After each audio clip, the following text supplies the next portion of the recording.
If there is a ground zero in this recession, it's the shopping mall. Do I feel scared? Yeah. Even before real trouble began elsewhere, economists were saying the mall is dead. They were the ultimate shopper's paradise, the cornerstone of every suburb. Now the bloom is off those retail roses. This is where I spent my childhood, and now it's gone to rack and ruin. Like ghost towns in the Old West, plazas are empty and echoing now. But are mall developers crying in their fountains? Not a bit of it. Is that great or what? They're packing up their dream palaces and heading east. Shopping malls want more and more consumers. I'm Anne-Marie McDonald. On this Doc Zone, a trip inside monuments to conspicuous consumption. Malls are us. Is something missing in your life? Maybe it's time to head to the mall. The North American Suburban Shopping Center was created to embody the best that life can offer. The mall replaced the town square as the place to meet. It became central to how we spent time and what we dreamed of. But the places we thought would live forever may be part of a dying breed. The story of the traditional American mall is now a tale of parched fountains, vacant food courts, and changing tastes. There's a deep emotional connection between individuals and their malls. But malls are built for profit and designed to entice. All over the world, the seductive power of the mall is just beginning to emerge. I never dreamed that we would be building all over the planet. Mall makers claim they are building 21st century monuments for emerging economies, where abundance will replace poverty and dust. Malls offer the promise of something better. But as shopping centers spread globally, do they promote the good life or just rampant consumerism?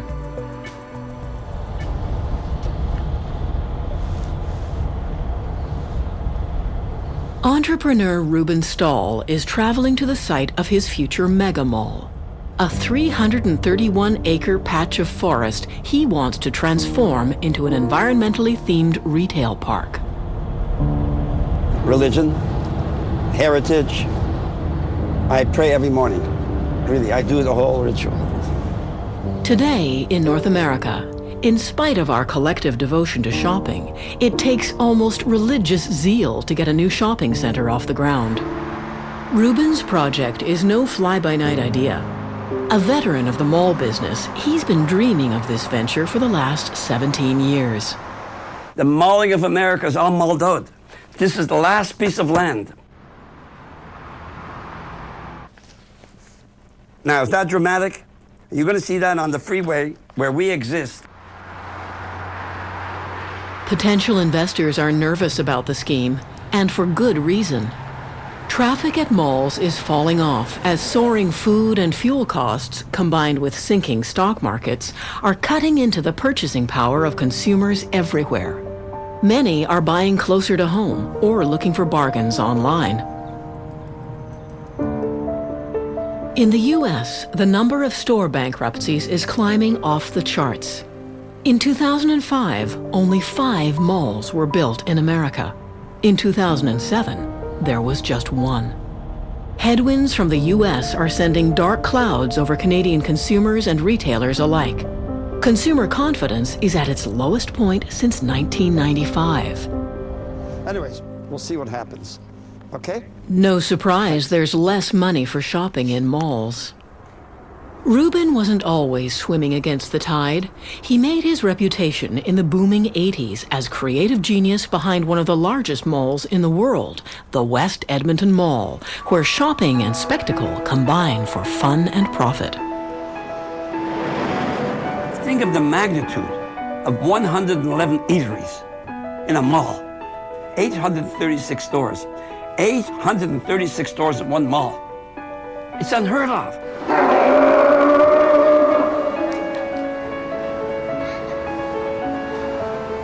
When nobody even had a merry-go-round in the mall. I mean, the closest thing to having any amenity was a bubblegum machine.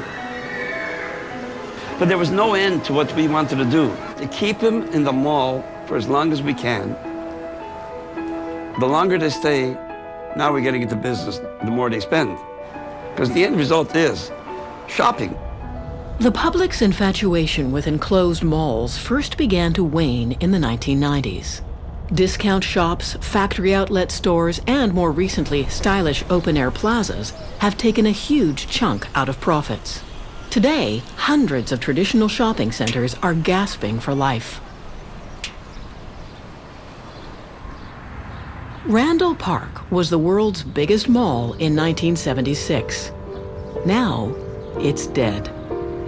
Malls like this dot the American landscape, drawing mourners like Pete Blackbird and his friends, self-described retail historians. When Pete was only 11 years old, he walked into a mall that was heading fast into bankruptcy. The shock of seeing a once thriving mall on the verge of collapse prompted an obsession. I got my license and I started driving around, and every exit that had a mall that was struggling. And I realized it was a nationwide thing.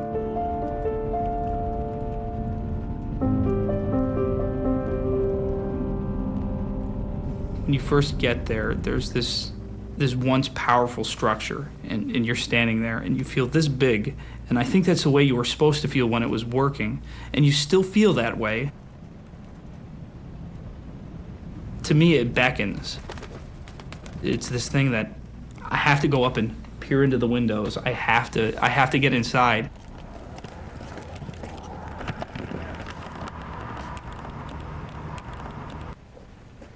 In 1999, Pete and his friend Brian Florence launched the website deadmalls.com, sharing their photos and observations. It wasn't long before they were inundated with emails and photos from hundreds of others throughout North America, all wanting to commiserate about dying malls. The traditional mall was once part of the American dream, where community, comfort, and capitalism could come together, all under one roof. We're in suburban Minneapolis at the Garden Court of the Southdale Regional Shopping Center. Here, springtime is perpetual because the center has year-round air conditioning and because its contemporary version of the Old Town Square is covered by a roof.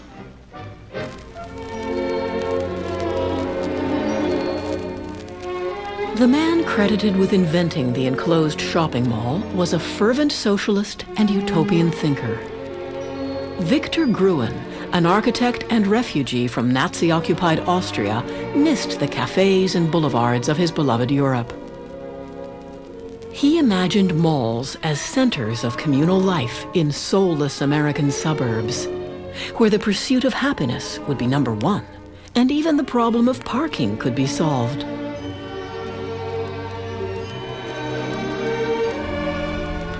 Malls were like magnets, and soon became America's most popular and profitable suburban destination. During the 1970s and 80s, a new enclosed mall opened somewhere in America every 3 or 4 days, no matter the demographics.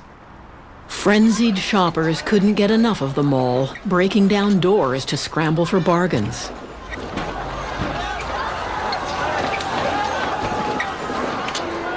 It was enough to give filmmaker George Romero nightmares.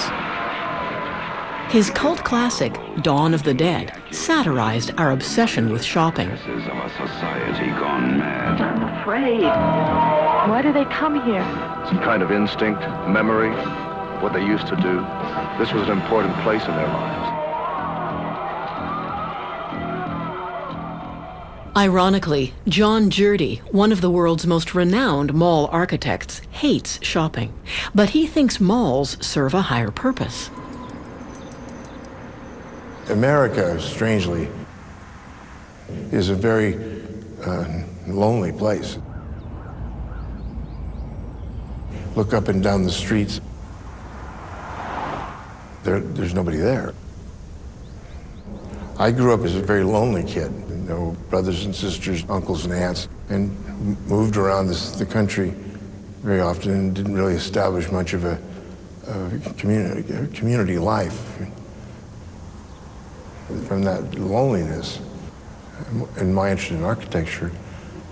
And I said, well, I want to do something for lonely people. So I said, I'll go do shopping centers.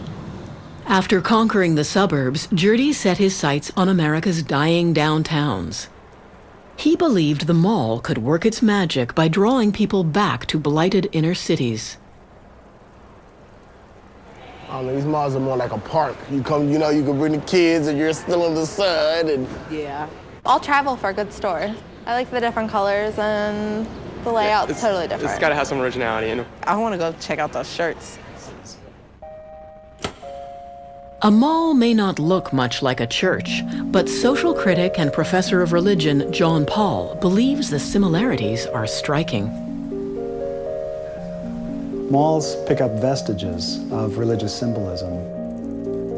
Water is used in almost every mall to help one go with the flow of shopping.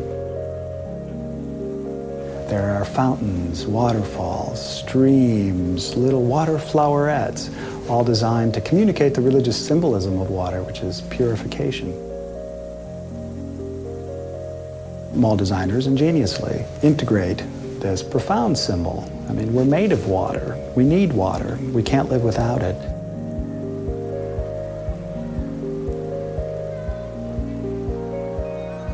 Same thing's true of the way light gets used in shopping malls. Light is energy. And so at the center of most malls, there will be a skylight that has really bright, intense light that communicates that this is some special place that's set apart. They tend to have high ceilings in ways that evoke the experience of many churches that make people feel small.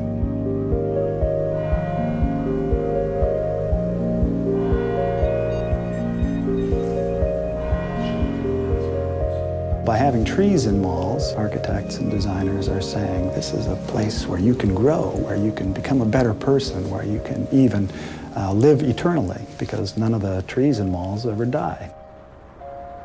So the promise is that we can be safe, we can gain a sense of transcendence beyond our fragility. But at some point you have to ask, where are the limits to that? And is life really abundant at a deep level if we're just accumulating stuff? Malls hold out the promise of a safe, secure environment, but there are tight controls. In most malls, like this one in Paris, not everyone is welcome.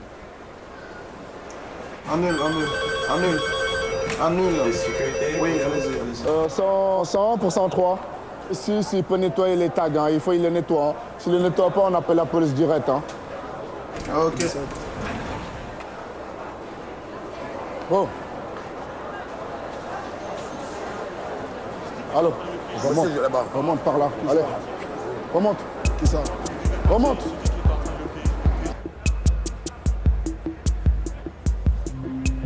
Everybody knows that everybody at the mall is there to shop. And if you disrupt that conformity, you're disrupting something that at some level people hold as sacred. And therefore it's a threat to the bottom line, which is finally the retail bottom line of sales and profits. But as sales and profits tank in North America, retailers are exporting the seductive power of the mall to far-flung markets where luxury knows no bounds. The whole world wants the liberties and freedoms that we take for granted. Right now, you follow the money.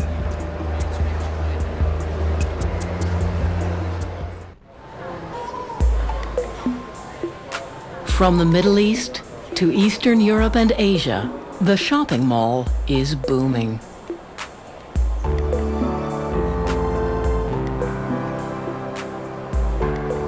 The mall is precisely the kind of safe, controlled retail destination that privileged consumers in emerging economies seem to be seeking.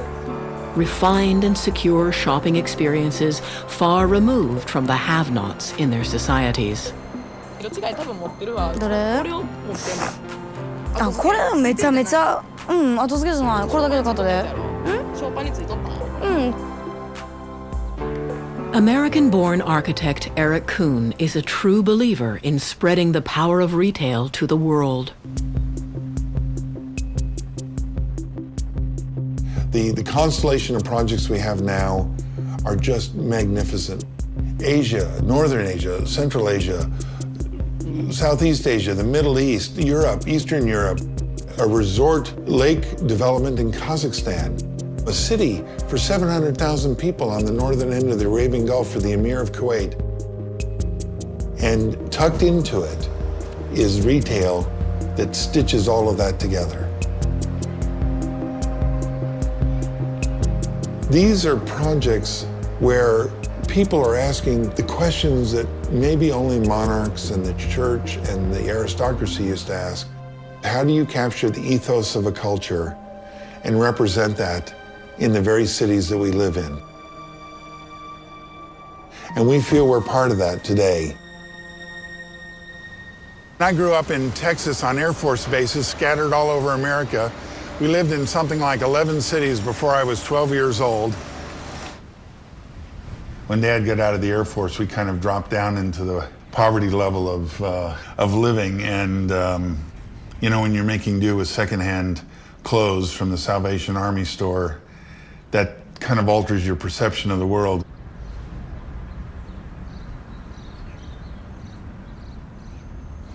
And now I'm working with some of the most powerful men and women in the world. They're building monuments to their civilizations. They're creating places where the rest of the world is going to beat a path to come and be seen and do business. Kuhn's reputation as a designer of mega projects was built on the colossal success of his first mall, Blue Water. Built in 1999 just outside London, England, Blue Water attracts 27 million visitors a year. It's the largest retail and leisure destination in Europe. When we were asked to work on Blue Water, I gained an unbelievable appreciation of how powerful retail was. It is unstoppable.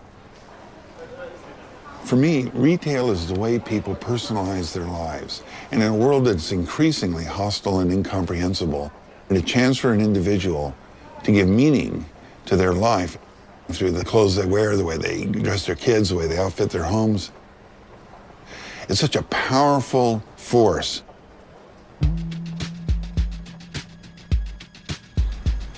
Kuhn took what he learned at Blue Water and brought it to Dubai, an entire city devoted to tourism, leisure, and the luxury shopper. The luxury customers have such an elevated and enlightened sense of the world as a place to visit and a place to shop. And what impressed us just in the decade we've been working here is how Dubai continues to service that super elite shopper and premium brand.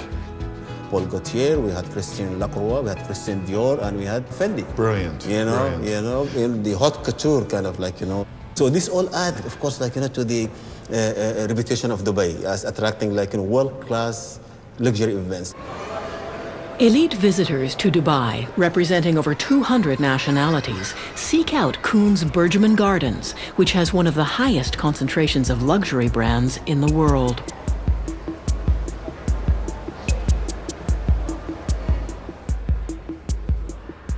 جمعة الماضي معلم الصبح قمت بكير صحبت لك على برجمان شو بدي اعمل نهار الاوف يعني اخذت فنجان قهوه الصبح كانت مرتي بعد عندها شغل قلت لها الحقيني الظهر اخذت فنجان قهوه لهيك رواق ما في حدا خلصت لقيت لي طلعنا غدينا فوق بالفود كورت بالجابينجو واخذنا البنت لعبناها شوي بالفود كورت على الاخر كمان كملنا هيك شويه شوبينج معلم طلعت بالساعه لقيتها 5 6 خلص النهار دورت رحت على البيت وقعدت ريلاكس شوي تي في يعني خلص النهار ما حسيت ومبسوط تسليت كل شيء يعني عن جد نعمه من عند ربنا انه في مولات جامعه كل شيء يعني.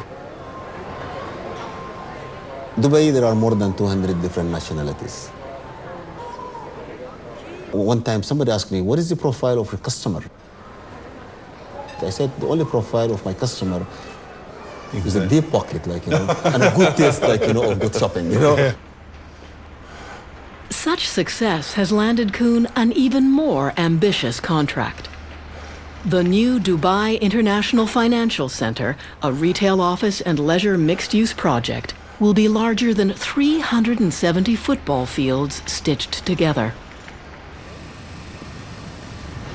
You can see the scale of this project, and all of the future of Dubai is on an axis with the mall and the arcades that we're planning. This is the biggest experiment in the world today when it comes to retail, because it's all connected under one roof. Each one of 20 buildings is currently slated to be built here over the next 3 years that'll create a population, a working population here of nearly 60,000 people a day. But what stitches it into one cohesive whole is a collection of over 1 million square feet of retail and restaurants, cafes and service bureaus that make this a fully integrated city center. Normally, such vast retail developments would evolve over decades, but here they seem to appear almost overnight. A ready supply of cheap migrant construction workers from all over Southeast Asia is fueling an unprecedented building boom. There's a great incentive for developers when the average construction wage is only 45 cents an hour. And when commercial developers foot the bill for urban renewal, the public purse is spared. I just am in disbelief that we have this opportunity. I can't believe it. Do you ever feel scared? Scared, my God. Do I feel scared? Yeah. You can't do new things without fear being part of the mix.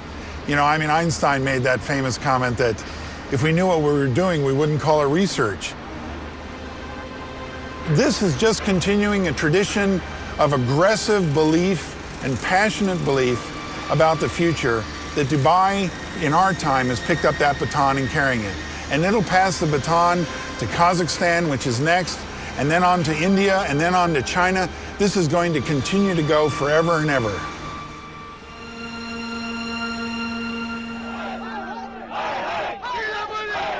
But not everyone wants to shop at the next newest mall in the global village. When we come back, the world's first anti-mall riot.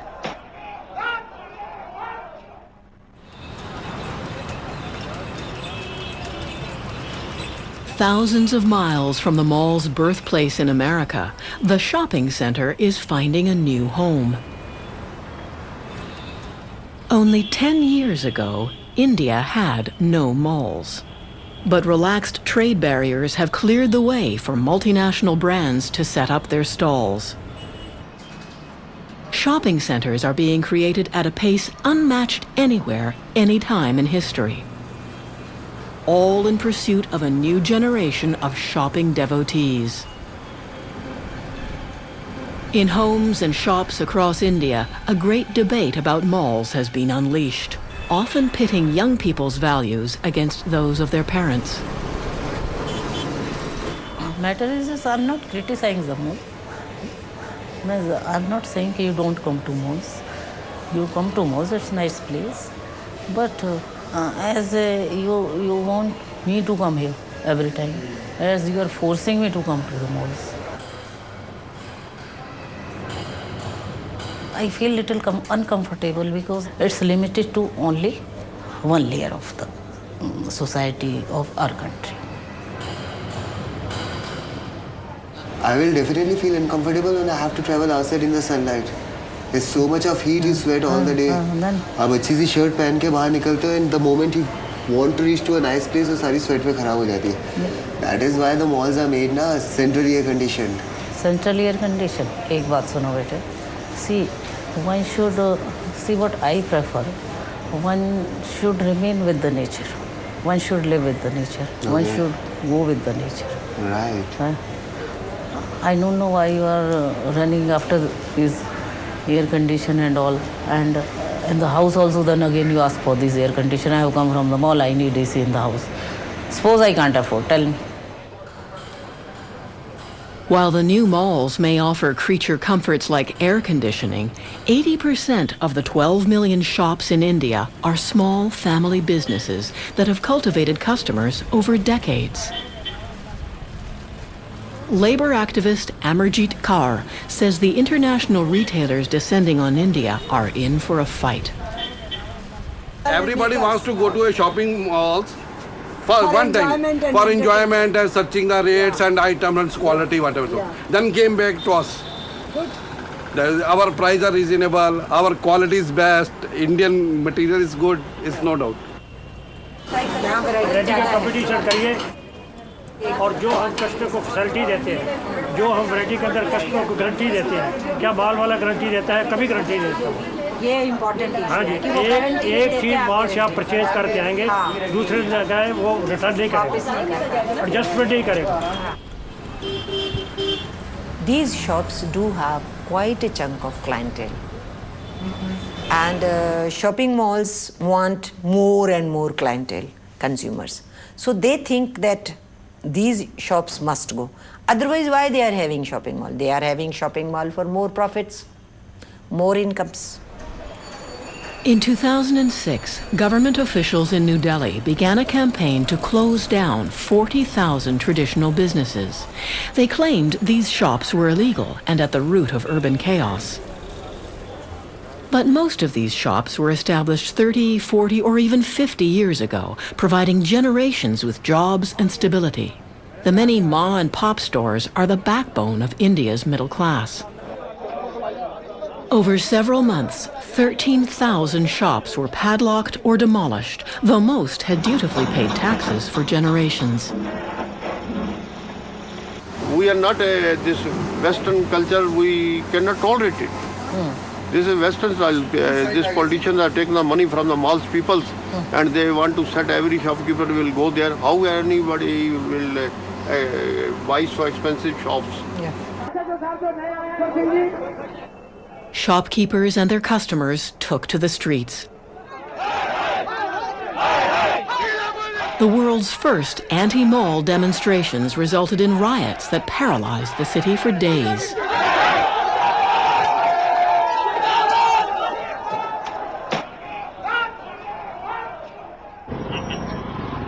Our wives, our children came on the road.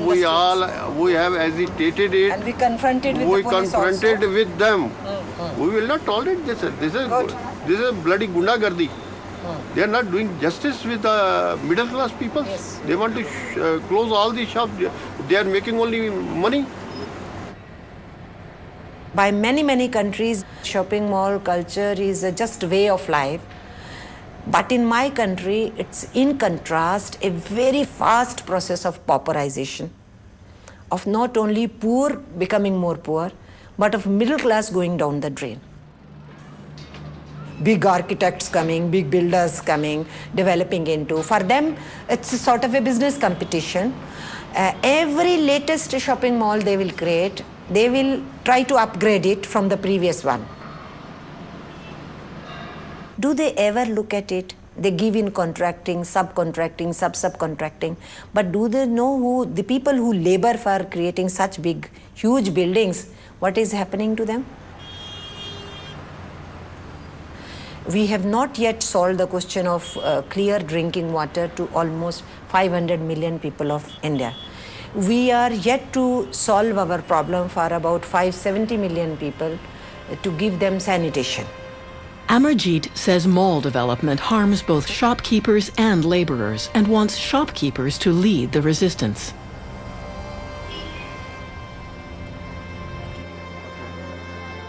People learning very fast that they have to organize, they have to struggle.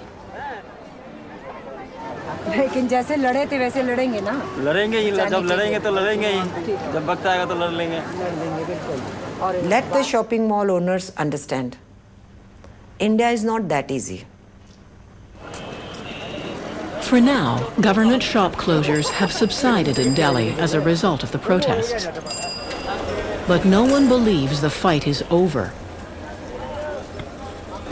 In spite of mass discontent and even violence, the mauling of India is plowing forward.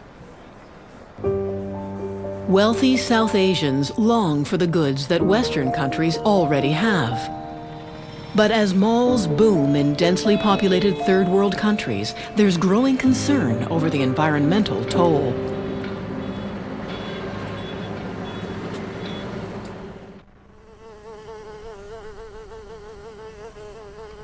For environmentalist Vikram Soni, mall culture represents an enormous threat to India's fragile ecosystem. You know, when you talk in India, there's a sort of idiomatic way of saying that, you know, this place used to be so uncivilized. There was nothing but jungle here. But now there's no jungle left in the country. You know, you can create waterfalls, you can create, you know, atriums, you can create a lot of things in the mall, but everybody knows that this is artificial, right? And sooner or later, it's going to catch up with you. The Delhi Ridge Wilderness Preserve provides green space and renewable fresh water to the overpopulated and congested city. It will soon be home to Delhi's newest luxury mall. In spite of countless government assessments advocating total protection of the Delhi Ridge and protests from environmental activists, construction of the new mall will continue. Not only will a pristine water source be threatened, the new retail complex will itself consume vast amounts of water.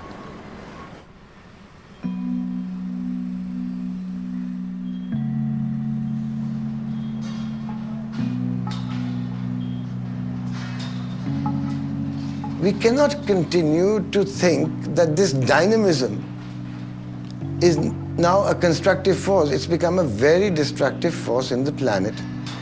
And we have to rein in and decide what we need. I don't know, it doesn't matter whether it's Versace or Gucci or whether it's a Sony television set. They are not what are the vital elements of life. We are going to knock off the environment faster than anybody ever did it. But the promise of the mall remains an irresistible lure in developing countries.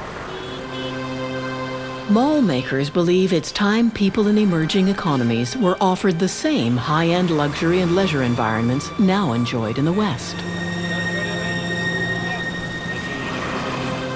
As new malls spring to life in India, North America provides a cautionary tale. In the life cycle of the shopping mall, dying days draw near.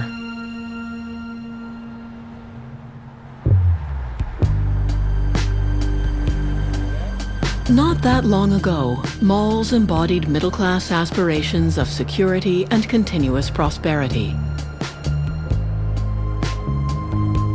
Dying malls are reminders that once thriving communities can fail, even in a single generation. John Hollick, an accountant from Ohio, writes a eulogy for the mall he grew up with. Rolling Acres, a once hopping, state-of-the-art 70s mall, now falling into bankruptcy. It's like losing a piece of himself. Rolling Acres opened August 6, 1975, with Sears and 21 other stores as a perfect example of mid-70s mall design. At the center was the Court of the 12 Trees, with its unique stainless steel and orange tile fountain surrounded by 12 Indian laurel trees. The mall was absolutely filled with natural light, from giant skylights and those soaring ceilings throughout. Wow. To a poor 11-year-old kid growing up in the depressed industrial town of Barberton, this was like a fantasy world. The feelings that people had towards these malls were almost universal. They would say, my mall is dying, and this is where I spent my childhood, and now it's gone to rack and ruin. Our parents had downtowns that they went, and that's a place that they were able to express themselves and decide who they wanted to be. And for us, it was the mall. There's a spirit to this mall. There's a soul here, and that spirit and soul will not allow this place to die. Penny's has been here forever. I am so happy. Right next to them was a bank also. I forget the name of those banks. We have little people here, and it's the tenants, it's the people running the little restaurants. It's all a bunch of little people who are keeping a big dream alive. The newest mall is safe until the next newest mall is built. The problem with that is it leaves a trail of malls behind. People that came from Barberton and Norton, what are they going to do? Well, we will be lost with something if this mall closes.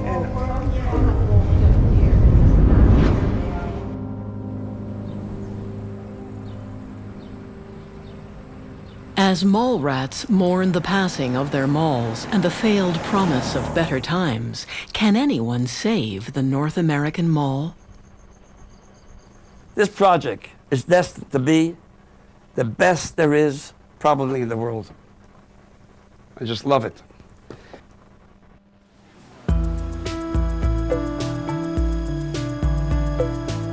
Is there any way to breathe new life into the North American mall? Canadian mall maker Ruben Stahl thinks he's found the answer. Combine shopping with going green. 30 years after creating the West Edmonton Mall, Ruben Stahl is set to launch his newest creation, the largest environmentally themed retail project in the world. 14 million feet, 331 acres. It's the first environmentally sensitive project, not only in North America, probably the world of this magnitude. Ruben has faith that the mega mall will be a draw for millions of people. Big spenders seeking serenity in an eco-friendly spa and shopping paradise. Green. In other words, it's green. Lac Mirabel describes itself as a state-of-the-art retail shopping complex constructed in harmony with its surroundings. The land is considered environmentally sensitive, and it's taken years for Ruben and his partners to satisfy stringent development requirements. If you're building something great, there are always obstacles. You know, nothing happens overnight. Obstacles were wetlands, which are, government very sensitive to wetlands today, and we had to work around it. Right now, Ruben's dream looks more like a clear cut. But if you're gonna dream, you might as well dream big. They were ready to stop this mall. But what we did is we kept the wetlands, worked around it, and made things that are just incredible. What you see here are 2.5 to 3 kilometer trout streams. These are all man-made, by the way, that go through all the area down into this lake where they spawn. It was started with 20,000 trout.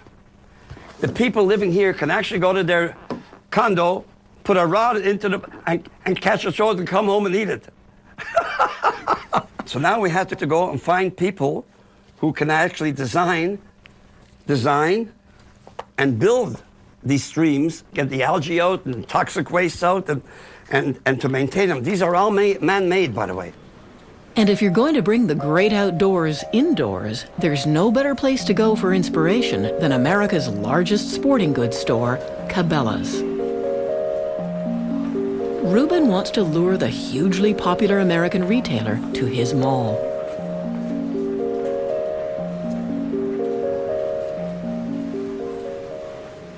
Tell you what, with this outfit, you can get lost in the forest. Nobody would know you're not a tree. It's beautiful. How many Cabela's have you been to right now? Me? Visiting, yeah. Oh, no, this is the only one. I'm building one that's like this in Canada. At our project, I think we're going to have an entire Serengeti type of... You have that here? We do. The African diorama is in all the Cabela's, and some stores even have it where when they have Santa Claus come to the store. Yeah. That's where they've set Santa. Kind of a unique photo opportunity. On a Saturday, we'll get about 12,000 transactions. On a busy Saturday, we'll get about 15 to 20,000, depending on the events going on. 15 to 20,000 transactions. Man, And that is awesome. I can't wait to open. Ooh. This is a double rifle. Yeah. It can be used for large African game. You would use this on, say, rhino. On a rhino or elephant? An elephant. Wow. $14,000. I mean, you can actually blow a rattle down or an elephant. You know, this is unbelievable. This is a Colt M4. A lot of fun to shoot. Real easy to get good at in a hurry. What do you shoot with this? 223. 223. What type of animals? Not animals. This is made for humans. For humans. Here in Arizona, this is the second most popular tourist attraction to only the Grand Canyon. Can you imagine? So, and the Grand Canyon is one of the 8 wonders of the world. So this is the second largest tourist attraction. Can you imagine what this is going to do in Quebec? My God. Far in there, right? Look at that. And that big one was in...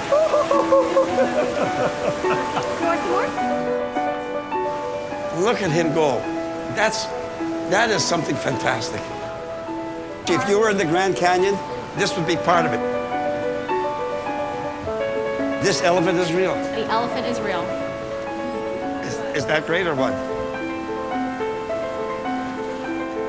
Al Gore is right. These animals should be preserved somehow, and look how beautiful that is. You know what? I will have Al Gore come to our projects. Somehow he will be there to talk about our project that is environmentally sensitive. Can Rubin, with or without the help of Al Gore, save the North American shopping mall? What began as a utopian ideal, a perfect climate-controlled haven for shopping and leisure, gave way to the reality of America's car-centered culture. Today's mall makers have an even grander vision, building shopping centers on the scale of new city-states. When we go build in places like Korea or China or Kuala Lumpur, for instance, or the Middle East, Central Asia or Europe, it's not the disease of the American shopping mall, which is an antiquated experience. It's about trying to recapture the spirit of what those communities were like.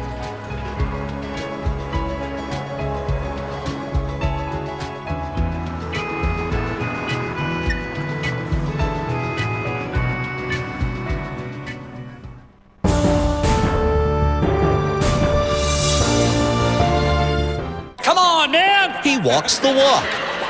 Even when I try to do a porn star walk, I still look like a leprechaun. He talks the talk.